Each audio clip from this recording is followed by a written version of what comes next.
en el libro de Juan.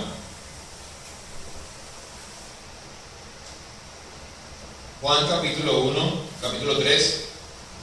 Juan capítulo 3, desde el versículo 1 al versículo 21.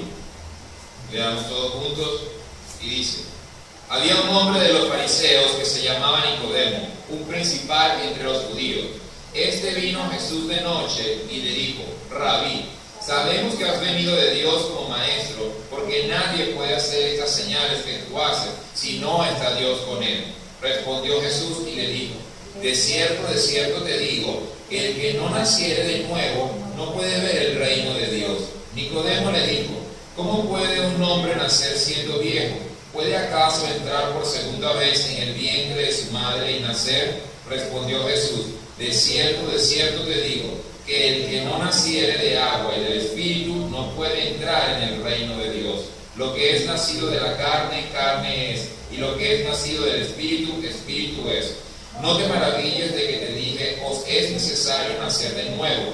El viento sopla de donde quiere y oye su sonido, mas ni sabes de dónde viene ni a dónde va. Así es todo aquel que es nacido del Espíritu. Respondió Nicodemo y le dijo: ¿cómo puede hacerse esto? Respondió Jesús y le dijo: ¿eres tú maestro de Israel y no sabes esto? De cierto te digo, que lo que sabemos hablamos y lo que hemos visto testificamos, y no recibís nuestro testimonio. Si os he dicho cosas terrenales y no creéis, ¿cómo creeréis si os dijere las celestiales? Nadie subió al cielo, sino el que descendió del cielo, el Hijo del Hombre que está en el cielo. Y como Moisés levantó la serpiente en el desierto, así es necesario que el Hijo del Hombre sea levantado, para que todo aquel que en él cree no se pierda, mas tenga vida eterna. Porque de tal manera amó Dios al mundo, que ha dado a su Hijo unigénito, para que todo aquel que en él cree no se pierda, mas tenga vida eterna. Porque no envió Dios a su Hijo al mundo para condenar al mundo, sino para que el mundo sea salvo por él. El que en él cree no es condenado, pero el que no cree ya ha sido condenado, porque no ha creído en el nombre del unigénito Hijo de Dios. Y esta es la condenación, que la luz vino al mundo, y los hombres amaron más las tinieblas que la luz, porque sus obras eran malas. Porque todo aquel que hace lo malo aborrece la luz, y no viene a la luz, para que sus obras no sean reprendidas. Mas el que practica la verdad viene a la luz, para que sea manifiesto que sus obras son hechas de Dios. Oremos. Padre Celestial, te damos las gracias por este día, porque tú nos has permitido, Señor, venir acá a rendirte culto a ti, Señor. Qué misericordioso es, Señor, el que tú nos hayas permitido, Señor, que nosotros podamos venir a conocerte. Hemos venido hoy a conocerte a ti, al único Dios verdadero y a tu Hijo Jesús, Señor, al cual tú has enviado, Señor, a este mundo para que nuestros pecados puedan ser perdonados, Padre Santo. Nosotros, Señor, te pedimos que hoy quites todo tropiezo acá, Señor, y que en el nombre de Jesús, todo espíritu inmundo, todo lo que quiera molestar, Señor, en esta mañana se vaya, para que nosotros podamos recibir tu palabra, Señor, en el Espíritu, Señor. Padre, para que nuestro espíritu sea transformado y toda nuestra vida sea transformada en función a tu palabra, Señor. Dame, Señor, toda la sabiduría que proviene de lo alto, Señor, que sea el Espíritu Santo recordando, Señor, todas tus palabras, Señor, para que yo hable, Señor, con sabiduría de lo alto y no con sabiduría humana, no con mis propios pensamientos, Señor, sino con tus pensamientos, Señor. No hace falta, Señor, hablar por hablar, Señor, solamente hace falta hablar acerca de las palabras que tú has hablado, Señor. Bendícenos a todos los que estamos acá, te lo pedimos en el nombre de Jesús. Amén. Pueden sentarse.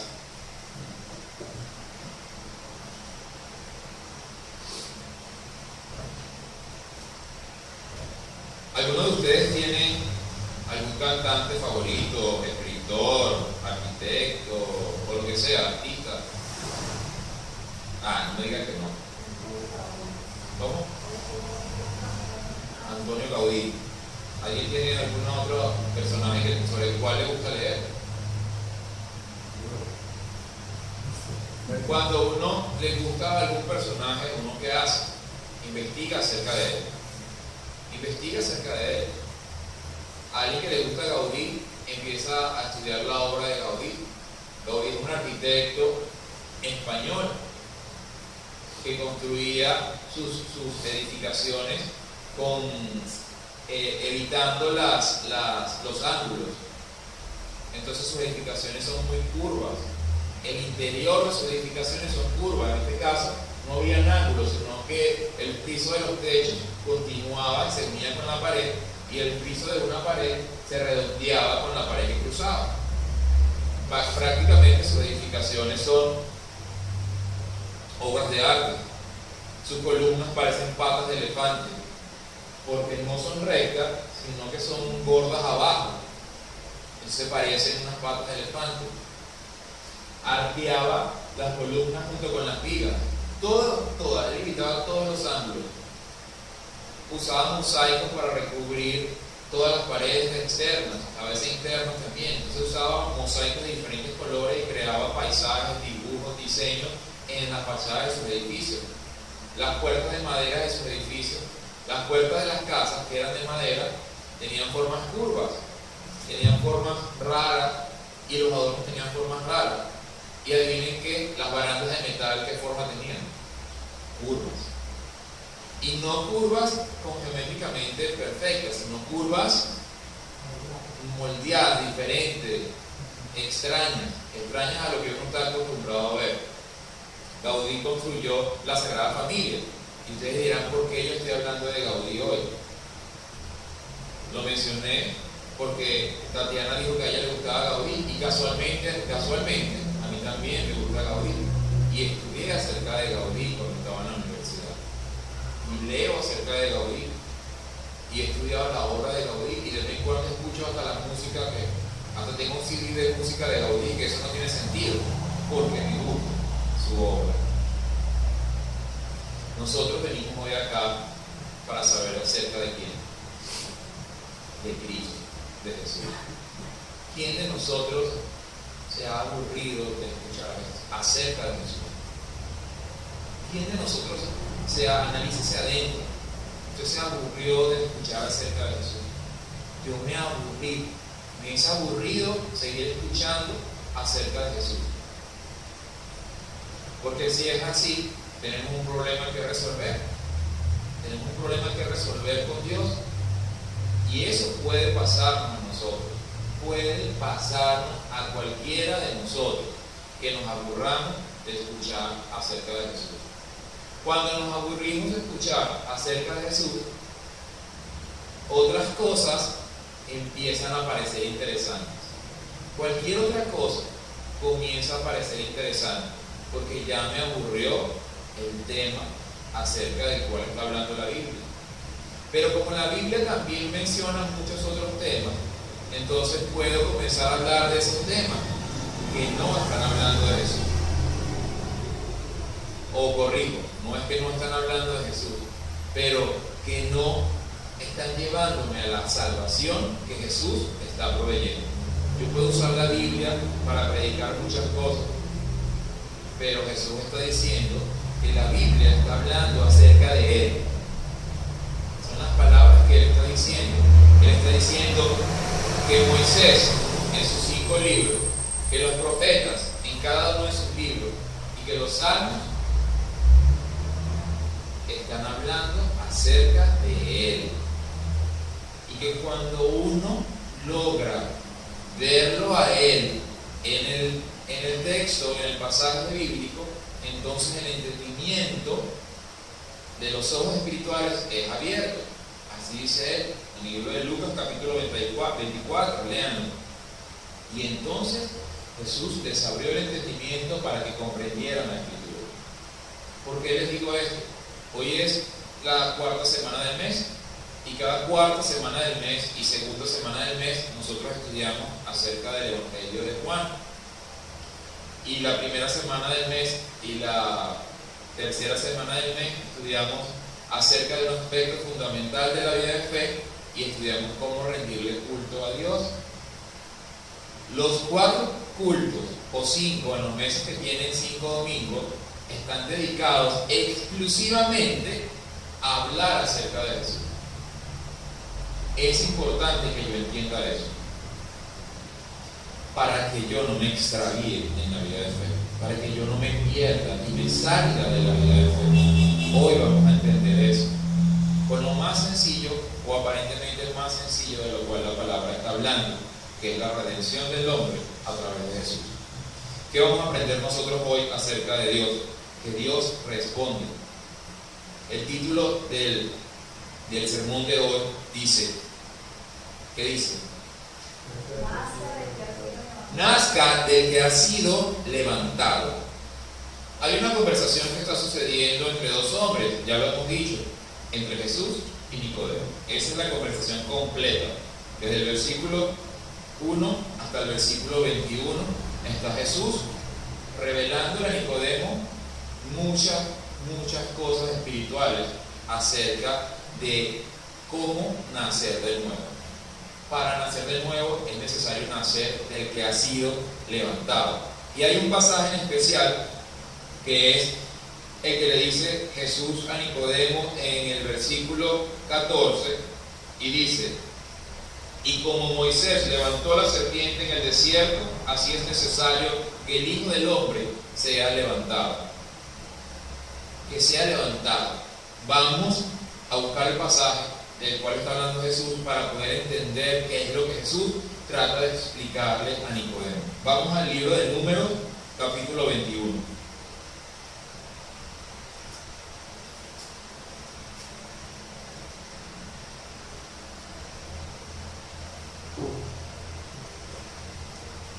Números, capítulo 21, desde el versículo 4 al versículo 9. Leamos juntos. Después partieron del monte de Or, camino del Mar Rojo, para rodear la tierra de Edom, y se desanimó el pueblo por el camino, y habló el pueblo contra Dios y contra Moisés: ¿por qué nos hiciste subir de Egipto para que muramos en este desierto? Pues no hay pan ni agua, y nuestra alma tiene fastidio de este pan tan liviano. Y Jehová envió entre el pueblo serpientes ardientes que mordían al pueblo, y murió mucho pueblo de Israel.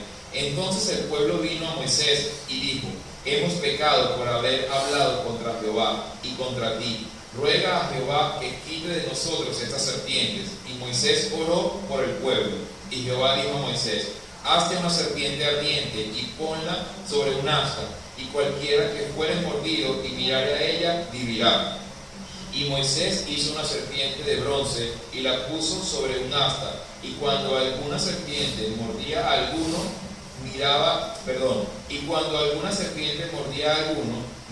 a la serpiente de bronce y vivía. Eso es lo que sucedió en el pueblo de Israel. Vamos a tratar de comprenderlo. El pueblo de Israel sale de Egipto, sacado por la mano de Moisés, atraviesan el Mar Rojo, comienzan a pasar un montón de años, comienzan a pasar hambre, Dios les responde, comienzan a tener sed, Dios les da de comer, de beber, y ellos, cuando están próximos a llegar a Canaán, a la tierra prometida, ¿qué les dice Moisés de parte de Dios? En el versículo 4: después partieron del monte de Or, camino del Mar Rojo, para rodear la tierra de Edom. Imaginen la situación. Ellos están caminando en un sentido y ellos vienen ¿de dónde? Del mar. Y ahora Moisés les está diciendo que tenemos que devolvernos para dar una vuelta por otro lado que se llama la tierra de Edom. Para entender por qué el pueblo le está pasando eso. ¿Qué hace el pueblo? Empieza a replicar contra Dios, a reclamarle a Dios. El pueblo se fastidia, el pueblo ya está harto de toda esta situación. ¿Qué hace Dios? Les manda serpientes para que los piquen y para que los maten. La pregunta es: ¿por qué Dios es tan malvado? ¿Por qué Dios es tan malvado que hace eso? Pero ¿qué sucede un poquito más adelante después de la serpiente? ¿Qué dice el pueblo? Hemos pecado, en el 7, hemos pecado por haber hablado contra Jehová y contra ti. Ruega a Jehová que quite de nosotros las serpientes. Y Moisés oró por el pueblo. Podríamos pensar que Dios ha sido muy rudo, pero si ustedes en su casa leen todo el libro de Números o leen el capítulo 20 en adelante, van a ver que ellos le están pidiendo cosas a Dios y Dios les responde. Ellos le están pidiendo a Dios que los guarde con los que están batallando Dios les ha respondido todas las cosas. Entonces lo que no tiene sentido es que el pueblo de Israel pierda la fe, pierda la esperanza una y otra vez. Dios, por amor, les envía la serpiente para que ellos reconozcan su pecado y puedan continuar confiando en Dios. ¿Cómo lo sabemos? Porque los que miraban a la serpiente se salvaban. Los que no miraban, pues morían. Dios le dice: hazte una serpiente.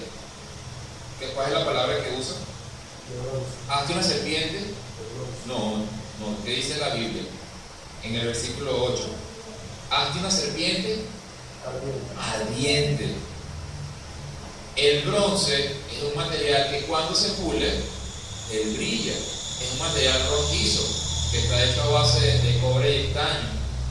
Entonces, por ese color rojizo amarillento, imaginen esa cosa cuando es expuesta al exterior y le pega la luz del sol. ¿Qué va a hacer? Brillar. Y se va a ver que ardiente. Entonces, por eso la hizo de bronce, para que brillara cuando eso le pegara al sol y para que fuera vista desde cualquier lado. El pueblo de Israel no ha entendido, lo decíamos el domingo pasado, no ha entendido cuál es la labor de ellos en el desierto. Vamos a Deuteronomio capítulo 8.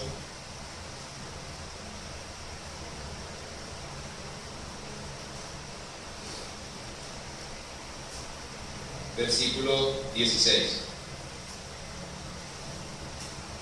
Está hablando acerca del pueblo de Israel y dice: que te sustentó con maná en el desierto, comida que tus padres no habían conocido, afligiéndote y probándote para a la postre hacerte bien.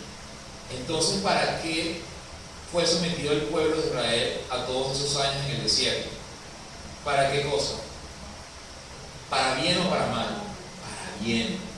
Para bien, porque Dios sí conoce el propósito que tiene Él con el pueblo de Israel.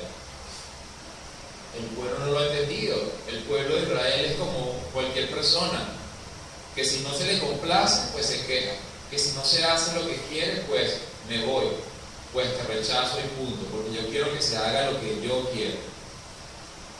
Yo quiero que se haga lo que yo quiero. Entonces, Dios responde al que lo busca conforme a qué, conforme a Él.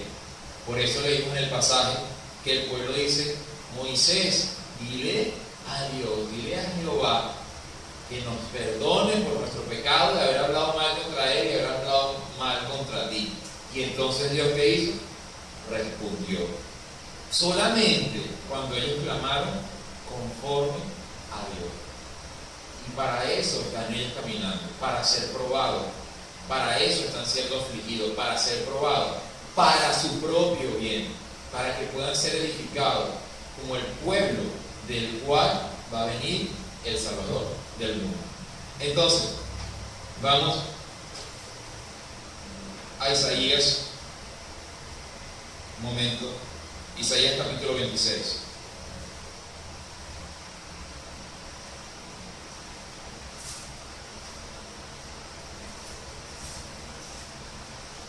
Versículo 16. Dice: Jehová, en la tribulación te buscaron, derramaron oración cuando los castigaste. Este versículo podría ayudarnos a entender por qué suceden tantas cosas a las personas. A mí, cuando estuve en la ciudad de Bogotá, mucha gente, no, toda la gente se acercaba a los venezolanos y nos preguntaba: qué difícil está la cosa en Venezuela, ¿ustedes cómo están haciendo? Y pues a uno le provocaba entrar en el chisme y en toda la situación de contar toda con amarillismo todo lo que está sucediendo en Venezuela. Pero yo siempre les comentaba lo mismo: si nosotros no predicamos el Evangelio en el momento que está viviendo Venezuela ahorita, jamás lo vamos a predicar. ¿Por qué? Porque mediante la aflicción, el ser humano, ¿qué hace? Clama. Y muchos de nosotros sabemos que conocimos a Dios fue cuando Él que nos afligió, cuando Él nos doblegó, para que nosotros volteásemos la mirada arriba y clamáramos a Él en ayuda. Entonces, el pueblo de Israel es igual. Por eso dice el versículo que está diciendo Isaías: en la tribulación te buscaron, derramaron oración cuando los castigaste. ¿Qué dice el salmo que está en el boletín? Vamos a leerlo juntos. En la parte de atrás del boletín dice: si los hacía, pero léanlo conmigo. Si los hacía morir, entonces buscaban a Dios, entonces se volvían solícitos en busca suya. El hombre necesita de Dios. El hombre necesita de Dios, necesita que de Dios, depender de Dios. Si usted no necesita depender de Dios, usted está en gravísimos problemas, porque usted cree que usted puede depender de usted mismo, de su propio ingreso, de su propio dinero, de la comida que usted tiene en la despensa, del ejercicio que usted hace para estar sano o de lo que come para verse mejor. Usted está en graves problemas, porque lo que Dios quiere es que nosotros, sus hijos, aprendamos a depender de Él totalmente. Él nos va a dar las herramientas, Él nos va a dar las cosas, pero que nosotros entendamos eso, y que la aflicción y que las cosas que a veces no parecen buenas, dice la Biblia que para los que buscan a Dios, para los que aman a Dios, son para bien. Ese versículo podemos ponerlo al lado de que leímos antes. Y Dios los castigaba para bien los atribulaba. Entonces, ¿para qué fue levantado el Hijo del Hombre? Vamos a Juan capítulo 3, donde estábamos ahorita, versículo 15. ¿Para qué fue levantado el Hijo de Dios? Juan capítulo 3, versículo 15 dice: para que todo aquel que en Él cree no se pierda, mas tenga vida eterna. Vámonos a Números otra vez. Número 21. El pasaje que leímos antes. Números 21, versículos 8 y versículo 9.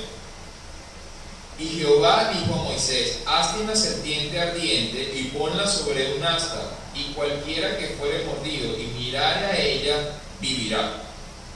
El 8, ahí está bien. Y cualquiera que mirare a ella, vivirá. Hay una diferencia entre los dos. Ciertamente Jesús está haciendo una analogía entre la situación de la serpiente que estaba colgada en un madero y la situación de que el Hijo del Hombre va a ser levantado en un madero. Pero hay una diferencia notable. Referente a la serpiente, dice: y ponla sobre un asta, y cualquiera que fuere mordido y mirare a ella, vivirá. Recuerden que la serpiente está siendo elevada en una madera alta, en un árbol alto, en un lugar alto. Es brillante para que todo el mundo, cuando la vea, sea sanado. Y dice Jesús, y dice la Biblia en el versículo 15 de Juan capítulo 3: para que todo aquel que en Él cree no se pierda, mas tenga vida eterna. En un lado habla de creer en el que está viendo, o sea Jesús, pero con respecto a la serpiente dice: para que todo aquel que vea a la serpiente.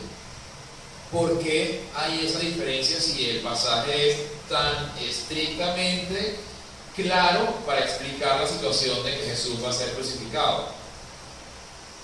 Porque la serpiente no está hablando, pero Jesús está hablando. Para que todo aquel que ve la serpiente y por fe sabe que al verla va a ser sanado, pero para que todo aquel que cree todas las palabras que vino a dar Jesús se salve. Muchas personas creen que creer en Jesús es creer que Él existe, pero eso no tiene ningún mérito delante de los ojos de Dios. Cada vez que nosotros ponemos una fecha, estamos declarando que hace 2015 años vino Jesús. y a nosotros se nos va a pedir cuenta por cada vez que tuvimos la oportunidad. Sabíamos que hace 2015 años, en este caso, en este año que estamos, vino el Hijo de Dios. Vino y se rebajó Dios a este lugar. Entonces, Mateo capítulo 27. Mateo 27, capítulo 55.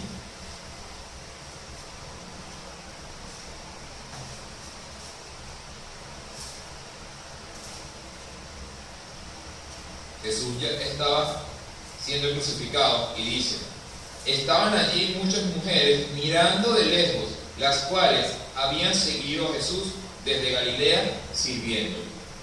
¿Para qué fue levantado el Hijo del Hombre? Para que pueda ser creído, para que pueda ser visto. ¿Desde dónde? Desde lejos, para que pueda ser visto desde cerca. Con respecto a la serpiente, el pueblo de Israel podía ver el brillo del bronce que resplandecía con la luz del sol. Pero con respecto a Jesús, todo humano puede ver, esté cerca, esté en Jerusalén o esté lejos, en cualquier lugar del mundo, tiene la oportunidad de creer en sus palabras y ser salvado. Y ser salvado por la luz que irradia el Hijo de Dios que está siendo colgado. Vamos a Génesis para entender algo referente a esto. Génesis capítulo 9. Cuando Jesús está siendo colgado, cuando Jesús está siendo crucificado, Jesús continúa derramando sangre. Continúa derramando sangre que está literalmente siendo derramada ¿en dónde? En el piso. Vamos a entender cuál es el mandamiento con respecto a Dios en el Antiguo Testamento. Capítulo 9 de Génesis, versículo 4.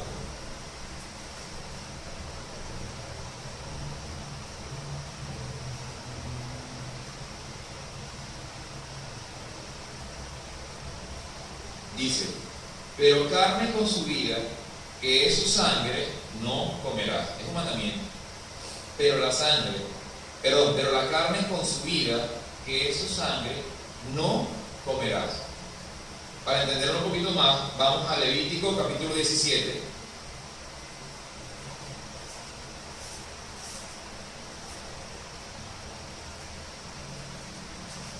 Versículo 14.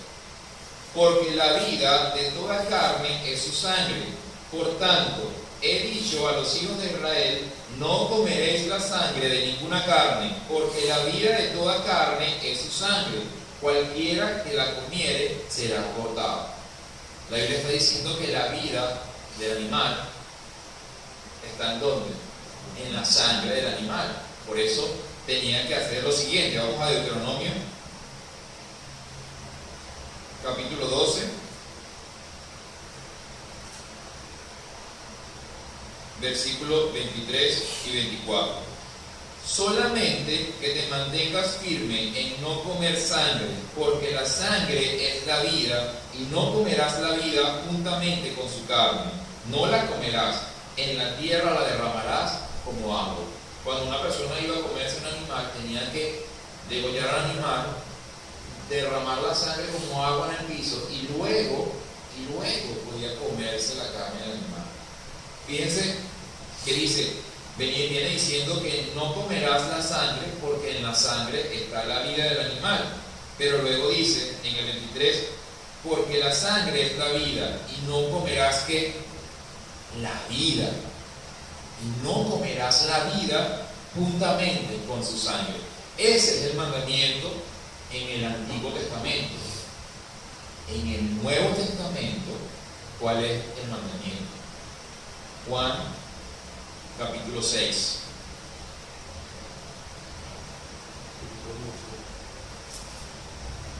Juan capítulo 6, versículos desde el 53 en adelante.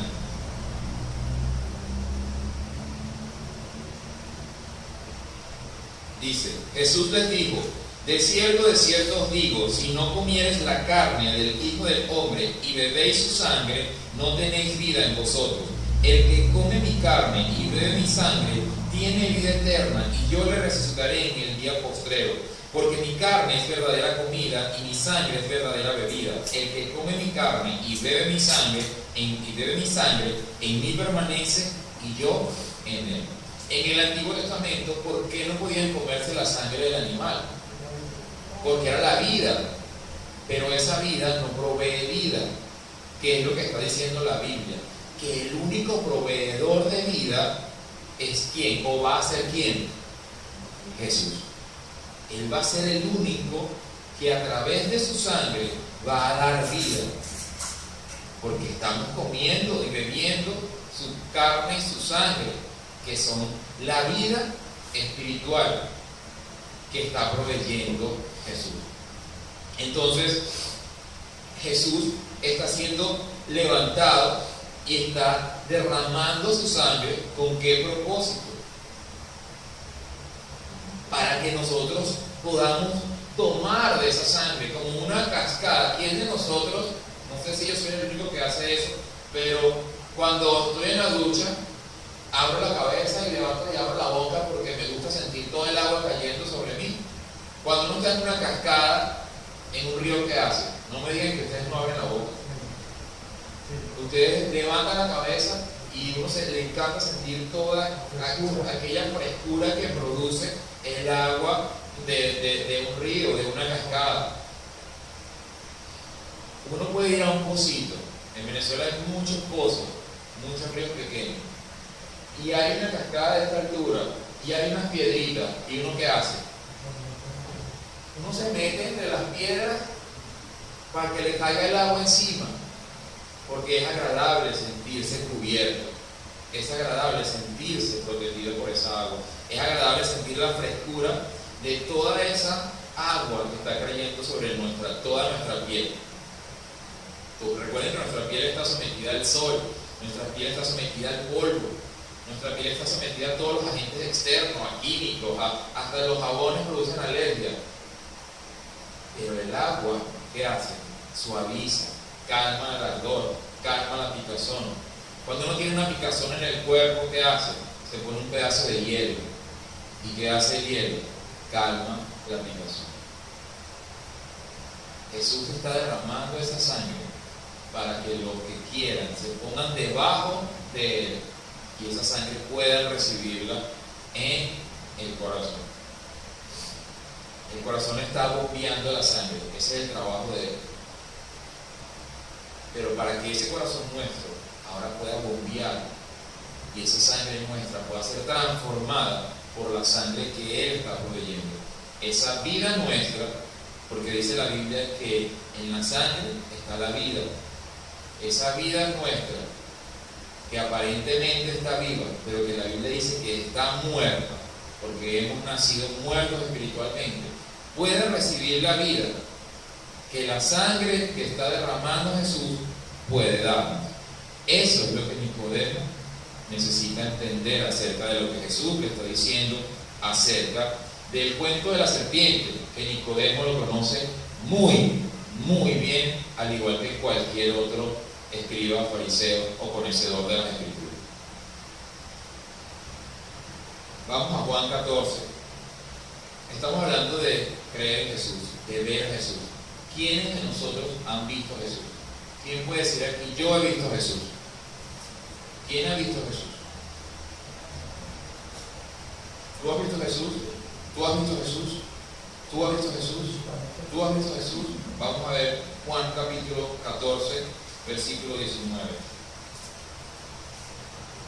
Juan 14, 19 dice: todavía un poco y el mundo no me verá más, pero vosotros me veréis, porque yo vivo, vosotros también viviréis. O sea que la persona que recibe la vida que Jesús provee, desde ese mismo instante, ¿qué va a hacer? Ver a Jesús. Ver a Jesús. Espiritualmente va a verlo. ¿En dónde lo va a ver? En cada una de sus palabras. Por eso él comentaba esto que les estoy diciendo. Parecería lo más sencillo de la Biblia, pero es lo más importante. Porque en la medida en que nosotros conozcamos las palabras que Jesús está diciendo, solamente en esa medida vamos a enamorarnos de Él. Y solamente en esa medida vamos a creer esas palabras. Y solamente así vamos a poder vivir en función a esas palabras que Jesús está diciendo. En Santiago 1,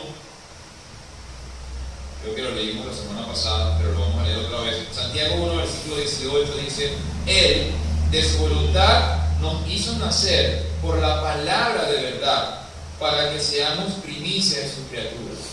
Él, de su voluntad, nos hizo nacer por la palabra de verdad. Eso es lo que significa haber nacido de nuevo. Haber nacido por la palabra que Él está dando. Y eso significa verlo a Él. Y eso significa creer en Él. Creer la palabra que Él vino a revelar, que estaba escondida desde los tiempos antiguos, que no había sido revelada para nadie, que solamente vino a revelar Jesús. Porque nadie, ningún profeta, ni siquiera Moisés, tenía acceso a ese misterio que Jesús está revelando. Ustedes necesitan conocer a Dios, pero solamente a través de mí pueden conocerlo. ¿Qué dice Juan capítulo 14, versículo 26?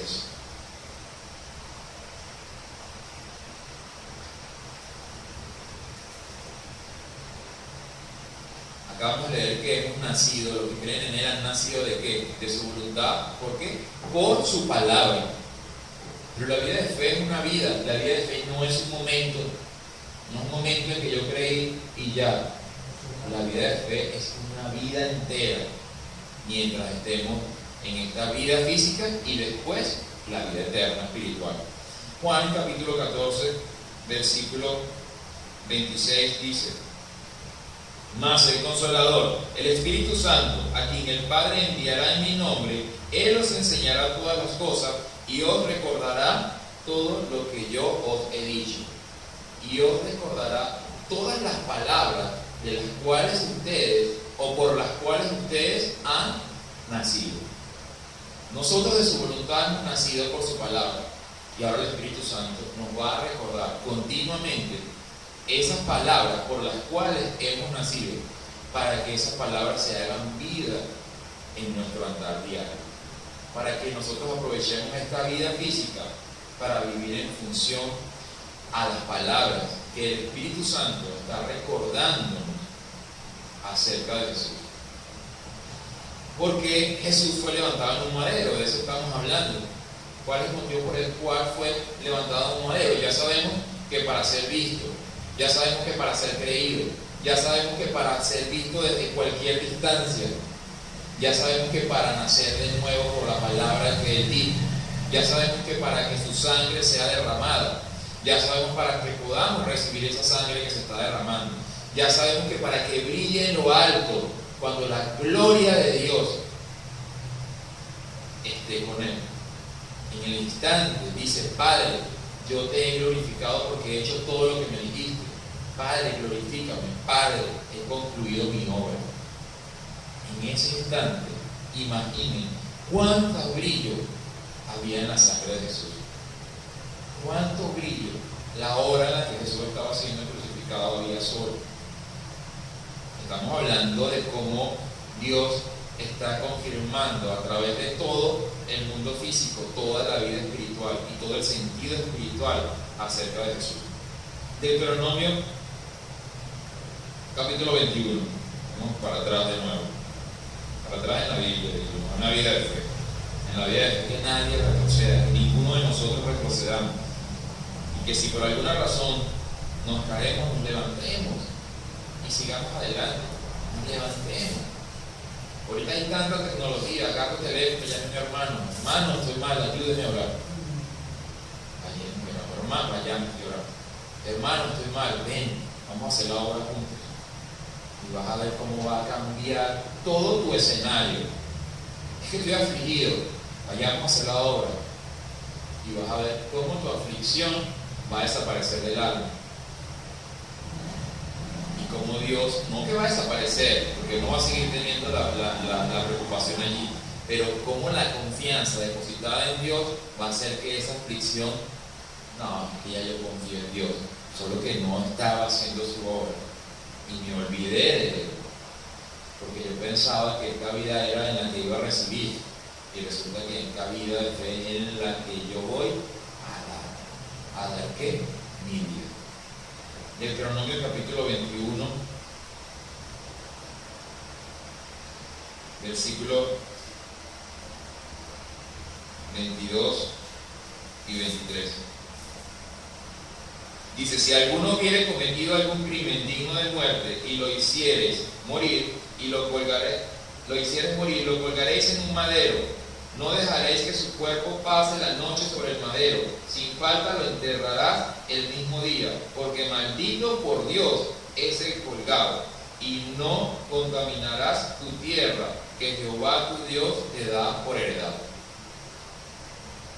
Cuando una persona tenía un crimen, era colgado en un madero. Ese era el castigo más grave, ese era el castigo más horroroso, vergonzoso, porque la persona estaba siendo elevada a lo alto para que todo el mundo al verlo dijese: mira, este fue el que cometió tal pecado. Cuando nosotros, ahorita las leyes de protección al ser humano, cuando uno ve las noticias en el noticiero de la televisión o en la internet o en el periódico, cuando llevan a un delincuente, ¿cómo lleva la cabeza? Tapada. Los tapan, les permiten que se tapen, porque ya lleva el castigo de que va a ser detenido. Pero para evitar la vergüenza, los llevan tapados. La persona que está siendo exhibida en un madero es todo lo contrario. Está siendo exhibida como es exhibida una obra de arte en una galería, para que todo el mundo pueda verlo, pero no para que puedan ver su belleza, sino para que puedan ver que esa persona ha sido maldita por Dios. Dios maldijo a ese que está allí.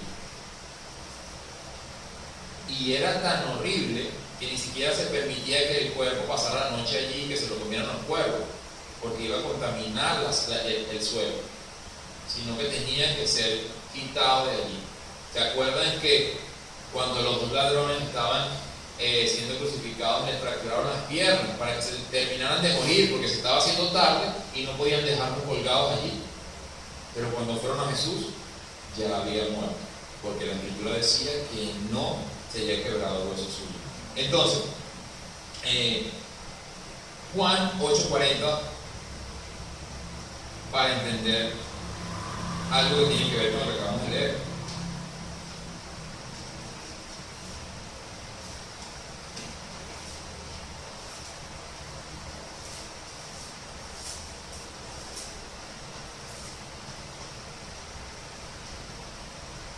Jesús dice allí: pero ahora procuráis matarme a mí, hombre, que os he hablado la verdad, la cual he oído de Dios. ¿No hizo esto Abraham? Ellos están creyendo que Jesús es un blasfemo porque se hace hijo de Dios, pero Jesús les está hablando la verdad, solamente que ellos no pueden entenderlo. Ellos no pueden entender que el único Dios al que ellos han estado siguiendo o creyendo y caminando en pos de Él, ahora viene uno y dice que Él es Dios y que es hijo de Dios. Eso es blasfemar en contra de Dios, y por eso que hacen, lo cuelgan en un madero. Lo que no entendieron es que no vieron, no lograron ver a Jesús, y que era necesario que esto sucediera, pero con respecto a ellos no lograron ver a Jesús. En Gálatas 3, estamos leyendo muchos versículos, pero sé que los que están acá son diestros en monjear la Biblia, así que síganme por favor. Lo delicioso de la Biblia es cómo el Antiguo Testamento es sombra de lo que habría de venir, y cómo el Nuevo Testamento es el reflejo de lo que el Antiguo Testamento está diciendo. cómo nos ayuda a entender una cosa con la otra y cómo podemos entender el significado de la sangre de Jesús estudiándolo en el Antiguo Testamento. Les dije Gálatas capítulo 3, versículo 13. Cristo nos redimió de la maldición de la ley, hecho por nosotros maldición, porque está escrito, maldito todo el que es colgado en un madero. ¿Se hizo maldito Jesús o no se hizo maldito Jesús? ¿Qué dice la Escritura? Que sí, que se hizo maldito. Hecho por nosotros maldito. ¿Por qué por nosotros? Porque fue a causa de nuestro pecado que Él está siendo colgado. ¿Por qué motivo? ¿Por qué motivo a causa de nuestro pecado Jesús está siendo colgado? Hebreos 9, versículo 22.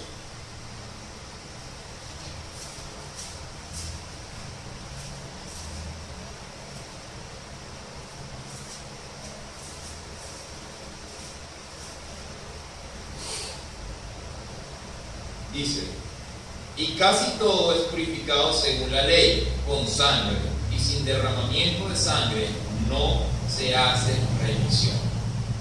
No se puede. Se necesita, la única forma en que puede haber remisión de los pecados es por el derramamiento de sangre, y la Biblia lo vino enunciando desde los tiempos antiguos. Cuando el sacerdote entraba al templo, él mojaba un hisopo en la sangre que había derramado el corderito, el animal, y mojaba ese hisopo en la sangre, y luego ¿qué hacía? Bañaba los utensilios del templo, bañaba a los sacerdotes, y luego salía y bañaba a quienes, a todo el pueblo, con la sangre del cordero. ¿Para qué? Para purificarlos de su pecado. Primera de Pedro. Estamos tratando de entender para qué Jesús ha sido levantado. Primera de Pedro, capítulo 2.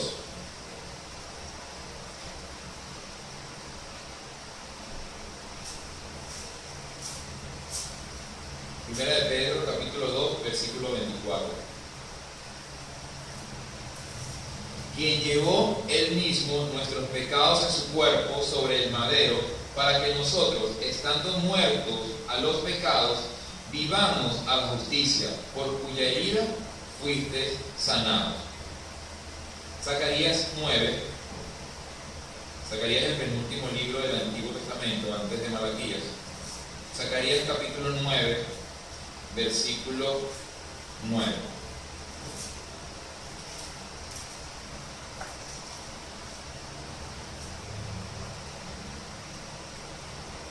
Alégrate mucho, hija de Sión, da voces de júbilo, hija de Jerusalén. He aquí tu rey vendrá a ti, justo y salvador, humilde y cabalgando sobre un asno, sobre un pollino, hijo de asno.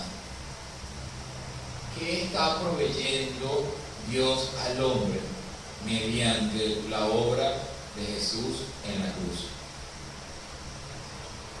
¿Qué le está proveyendo Dios primeramente al pueblo de Israel mediante la obra de Jesús en la cruz? ¿Un qué? Un Salvador, la salvación. Él necesita ser elevado para poder proveer la salvación al hombre. Él está proveyendo, Dios está levantando un qué, un Salvador. Eso es ver la Biblia espiritualmente. Cuando Jesús está siendo levantado en la cruz, Dios está levantando el Salvador que va a perdonar los pecados del hombre mediante la sangre que va a brotar de su cuerpo, que va a salir de su cuerpo, para que todos aquellos que la reciban puedan ser salvados. En Juan, en Juan, capítulo 3, versículo 27.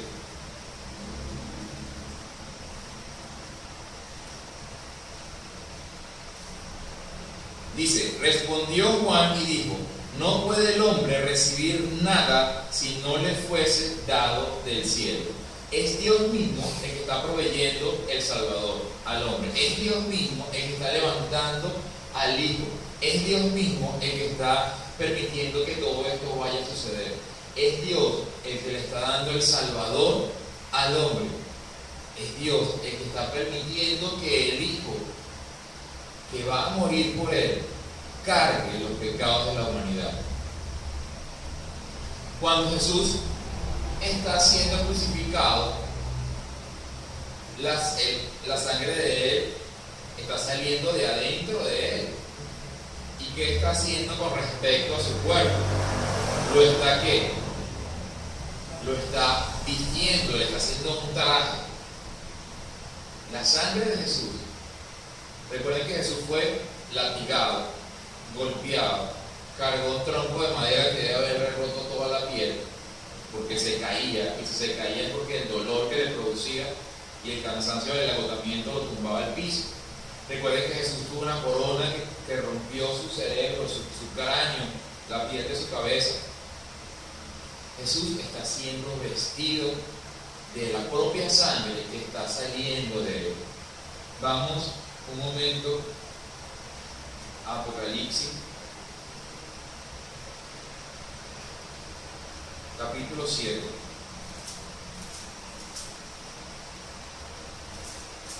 Capítulo, no, 7 no, 19.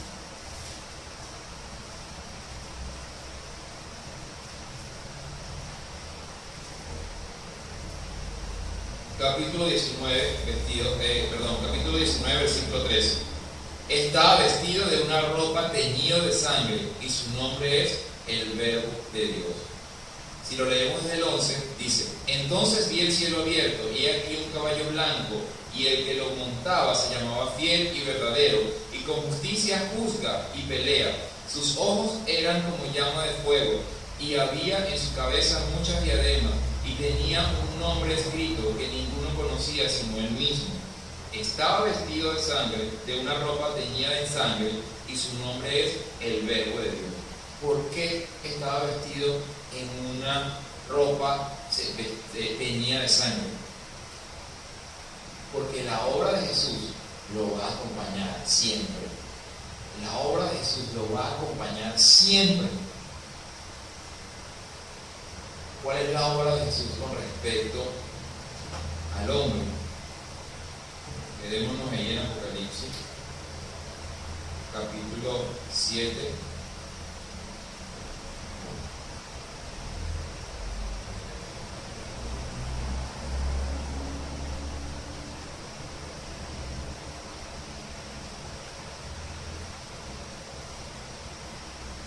Apocalipsis capítulo 7, versículos 9 y 10. Eso que acabamos de leer en Apocalipsis está hablando de cómo vamos a ver al Hijo del Hombre, cómo vamos a ver nosotros a Jesús. La Biblia dice que lo veremos así, vestido con un vestido teñido en sangre. Así lo dice la Escritura. ¿Y cuál sangre es? Su propia sangre. Apocalipsis capítulo 7, versículos 9 y 10 dice, ahora con respecto a nosotros también en el cielo. Después de esto miré y he aquí una gran multitud, la cual nadie podía contar, de todas naciones y tribus y pueblos y lenguas, que estaban delante del trono y en la presencia del Cordero, vestidos de ropas blancas y con las palmas en las manos. Ayer yo estaba en los 15 años de mi sobrina. Los 15 años de mi sobrina, la decoración del festejo era blanco, negro y rojo. En su mayoría la idea es que fuera blanco y negro y iba a tener pequeños detalles en rojo. Pero el festejo se equivocó y casi toda la mantelería lo trajo en rojo. Entonces habían cortinas rojas, había un mesón gigante, tenían un faldón rojo y todas las mesas tenían telas rojas, aparte de los detalles que también eran rojos y pues que vinieron en su color. Entonces mi hermana me decía, pero quedó bonito. Yo no, sí, se ve bonito. Se veía bonito, pero realmente se veía muy rojo. El rojo es un color que tiene una particularidad de ser excesivamente llamativo. Los carros rojos son excesivamente llamativos. Cuando una persona quiere comprarse un carro, quiere ser un joven de 25 años que quiere andar a toda velocidad, ¿qué color se lo compra? Rojo. Y le ponen las llamas de fuego porque así se ve más atractivo, porque el color es llamativo. El color rojo, si yo lo aplico sobre esa cortina, ¿se ve o no se ve? ¿Dónde? Sobre esa cortina negra. Sobre esa cortina negra no se va a ver. ¿Dónde se ve el color rojo en su máximo esplendor? Veamos otra vez el versículo. Después de esto miré y he aquí una multitud, la cual nadie podía contar, de todas naciones y tribus y pueblos y lenguas, que estaban delante del trono y en la presencia del Cordero, vestidos de ropas blancas y con palmas en las manos. Imagine que usted es una de esas personas, que sea así, que se puso debajo de Jesús, que lo vio, que creyó y que recibió la sangre sobre usted.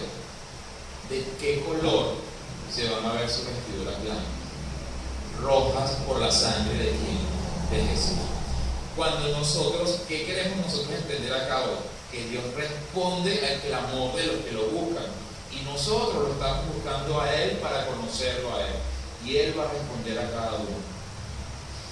Jesús, de su interior, está brotando sangre que lo está vistiendo a Él de rojo. A nosotros, no de nuestro interior, sino de Jesús, estamos los que creemos en Él recibiendo la sangre que también nos está vistiendo a nosotros de rojo, pero no por nuestra sangre, no por nuestra vida, no por lo que nosotros creemos, no por lo que nosotros pensamos. Si nosotros creemos en la palabra de Jesús, nosotros vamos a poder preguntarnos: ¿yo estoy haciendo la obra de Jesús? En la medida en la que usted haga la obra de Jesús y cumpla los mandamientos de Jesús, y vaya y haga discípulos, y vaya y los bautice, y vaya y eche fuera los demonios como Él dijo, y vaya y sane a los enfermos, y vaya y pida la vida justamente, y vaya y busque el reino de Dios, y vaya y hable en lenguas, como lo dice la Escritura, sus vestiduras van a ser ¿de qué color? Rojas. En la medida en que creamos sus palabras, es en la misma medida en la que nosotros estamos siendo bañados y vestidos por su sangre. Entonces, que nuestras vestiduras blancas se vean rojas porque hemos creído en su palabra, que está saliendo de la boca de Él y viniendo a morar a nuestro espíritu y transformando nuestro espíritu de adentro hacia afuera por la sangre que estamos recibiendo de Él. Que nosotros recordemos siempre el sacrificio de Él, y cuando veamos esa cruz nos preguntemos si estamos recibiendo la sangre que está saliendo de todo su cuerpo, o si solamente estamos recibiendo una parte de la sangre que está brotando de Él. Y que nosotros no desperdiciemos esa sangre, y que nosotros no dejemos que esa sangre caiga al piso, sino que caiga sobre nosotros, que caiga sobre cada uno de nosotros, porque como cristianos podemos despreciar la sangre de Jesús, y despreciamos la sangre de Jesús cuando no creemos en sus palabras, cuando desechamos sus palabras, cuando dudamos de sus palabras. Por eso lo buscamos, porque le decimos: dudo de ti, pero te voy a buscar y ayúdame a no dudar de ti, porque yo sé que tú me vas a responder, porque tú eres el Dios vivo que responde al que te clama. Para concluir, vamos a ponernos de pie y vamos a leer Hebreos capítulo 10.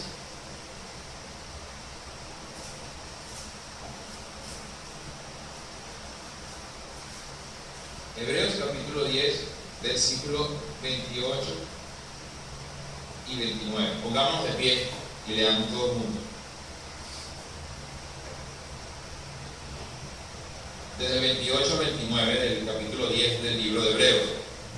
Dice: el que viola la ley de Moisés por el testimonio de 2 o 3 testigos muere ¿Cuánto mayor castigo pensáis que merecerá el que pisoteare al Hijo de Dios y tuviere por inmunda la sangre del pacto en la cual fue santificado e hiciere afrenta al Espíritu de gracia? Entonces, que nosotros seamos los que no le hacemos afrenta al Espíritu Santo, los que queremos recibir el Espíritu Santo, que nosotros seamos los que no despreciemos la sangre de Jesús, que nosotros seamos los que no pisotee al Hijo de Dios, que nosotros seamos los que no tengamos por inmunda la sangre de Cristo. Que nosotros, Señor, ayúdame a no dudar de tu palabra. Yo clamo a ti, ayúdame a no dudar de tus mandamientos, que cada uno de tus mandamientos, de tus promesas, se hagan vida en mí y me manchen mis vestiduras blancas, para que cuando yo esté delante de ti, yo me parezca a ti. La Biblia dice que se parezcan ¿a quién? A Cristo. Y Cristo está vestido ¿de qué? De rojo. Entonces que nosotros, cuando estemos delante de Dios, seamos así como Él se ve. Rojo, porque fuimos los que creímos en su palabra, los que confiamos en su palabra. Y como dice el último versículo de Hebreos, leámoslo juntos y concluimos. Pero nosotros no somos de los que retroceden para perdición, sino de los que tienen fe para preservación del alma. No importa que nadie lo moleste a usted en la vida de fe. Nadie lo moleste, porque usted y yo somos los que no retrocedemos. Así nos tropecemos, así se nos haga difícil, así llegamos a la torpeza de dudar. Nosotros continuemos la vida de fe, entendiendo que Dios va a responder a sus hijos que claman a Él conforme a su voluntad. Vamos a orar para terminar. Padre Santísimo, Señor, clamamos a ti, Señor, te pedimos, Señor, oramos, Señor, a ti, para que seas tú respondiendo, Señor, a nuestra clamor y a nuestra necesidad. Padre, ayúdanos, Señor, a tener una vida de fe conforme a tu Escritura. Ayúdanos, Señor, a que nosotros recibamos, Señor, tu palabra, Señor, en nuestro espíritu, Señor. Y que así, Señor, como tú derramaste sangre que salió de tu interior, Señor, nosotros podamos recibir esa sangre, Señor. Que nosotros seamos los que nos pongamos siempre, Señor, debajo de ti, Señor. Porque tú estás por encima. Porque tú has sido elevado para quedar por encima de todos nosotros, Señor. Porque tu palabra ha sido levantada para que nuestra palabra quede por debajo y se someta a tu palabra, a la verdad que vino de lo alto, porque tú has venido de lo alto, Señor, para salvarnos a nosotros, Señor, para que nosotros tengamos bendición, Señor, y perdón por nuestros pecados, Señor, pero que nuestra vida de fe continúe en adelante, que camine, Señor, que no retrocedamos, Señor, sino que podamos caminar hacia adelante, mirando, Señor, como ese bronce, Señor, brillante, Señor, que miraban los israelitas en el desierto. Así podamos ver tu sangre brillar, Señor, cuando la gloria de Dios la baña, Señor, y que esa gloria de Dios bañe, Señor, nos bañe, Señor, a cada uno de nosotros, Señor, por la palabra que hemos recibido, que podamos confiar en esa palabra, recibirla día tras día y que se haga vida en cada uno de nosotros. Ayúdanos porque te necesitamos, ayúdanos porque necesitamos, Señor, de tu palabra, pero que tu palabra more en nosotros, Señor, así, Señor, como tu sangre, Padre Santo. Padre, bendícenos, Señor, te lo pedimos en el nombre de Jesús. Amén.